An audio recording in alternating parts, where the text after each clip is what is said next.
Hello दोस्तों, सबसे पहले हमने लैपटॉप को प्रॉपर्ली स्विच ऑफ कर लेना है।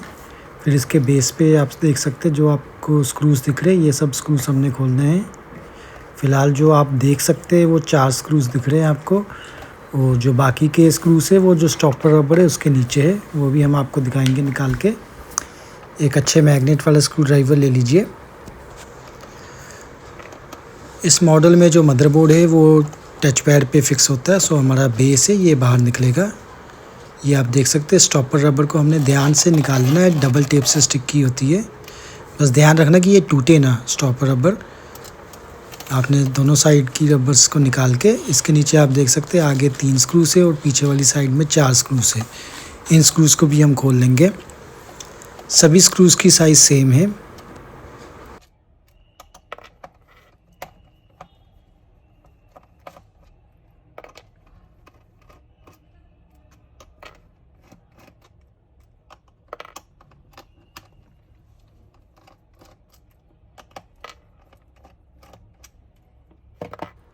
अभी हमने ओपनर की मदद से बेस और टच पैड के बीच में जो गैप होता है, इसमें हम ओपनर को डाल के बेस के जो प्लास्टिक के लॉक्स है इसको हम अनलॉक कर लेंगे। ये आप देख सकते हैं कैसे हो रहा है अनलॉक। जैसे जैसे ये अनलॉक होगा इसके जो लॉक्स है वो खुलने की साउंड सुनाई देगी आपको। तीनों साइड से हमने ऐसे ही कर लेना है। अभी धीरे से हमने बेस को ऊपर उठा लेना है। ये देखिए बेस निकल गया हमारा।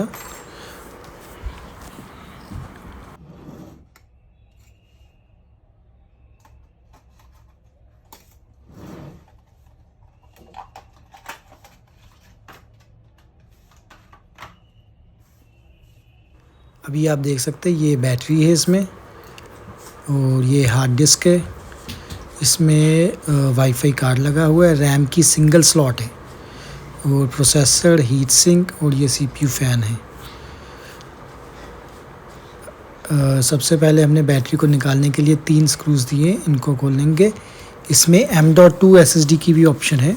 फ़िलहाल हमने हार्ड डिस्क को निकाल के SSD डालना है। 3 स्क्रू से इसको हम खोल लेंगे। यह स्क्रू ड्राइवर यहाँ पे मैग्नेट वाला ही यूज़ करना है हमने, इस चीज़ का आपने ध्यान रखना है।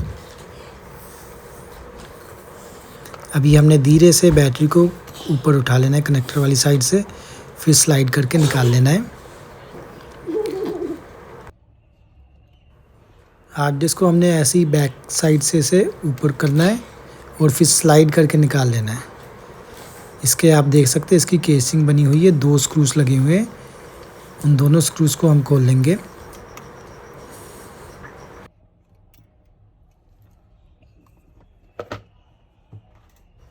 इसमें हम WD की ग्रीन 240 GB SSD यूज़ करेंगे। जैसे हमने वहाँ से स्क्रू निकाले ठीक ऐसे ही हमने केसिंग को रख के इसके जो 2 स्क्रू से उसको टाइट कर लेना है।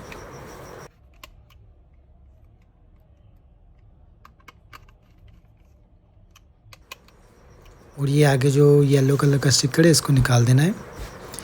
ये जहाँ पे साटा कनेक्टर होता है वहाँ पे टेप किया होता है। अभी हमने ऐसे ही स्लाइड करके कनेक्ट कर देना है और नीचे प्रेस कर देना है। और जो बैटरी है इसे बैक साइड से स्लाइड करके फिर कनेक्टर वाली साइड से प्रेस कर देना है, और बैटरी के जो 3 स्क्रू से इसको हम टाइट कर लेंगे।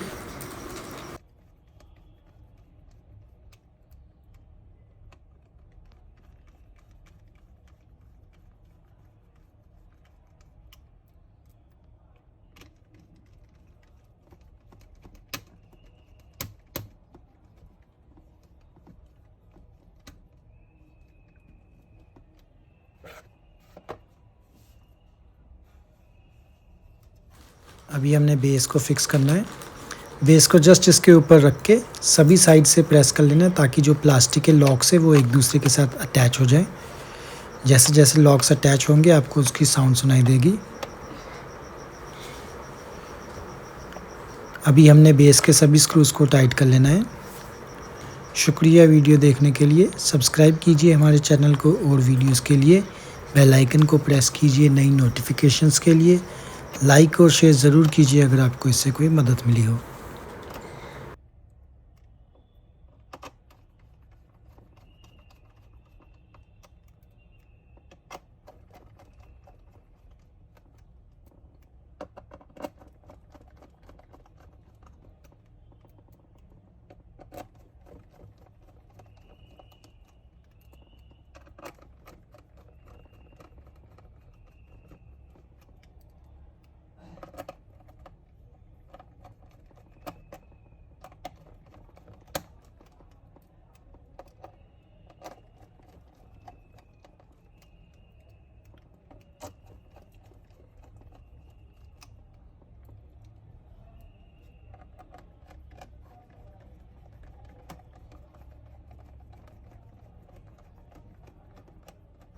अभी हमने इसके ऊपर जो स्टॉपर रबर है इसको ऐसे स्टिक कर देंगे।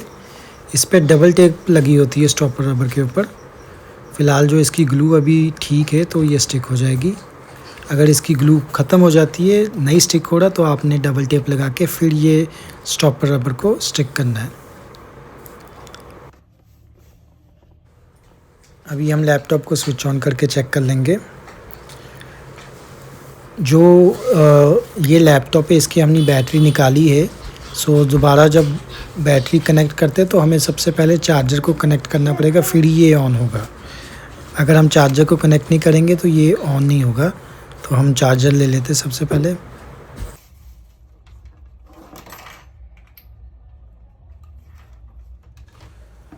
अभी हम चार्जर को कनेक्ट करके फिर इसको पावर स्विच ऑन करेंगे।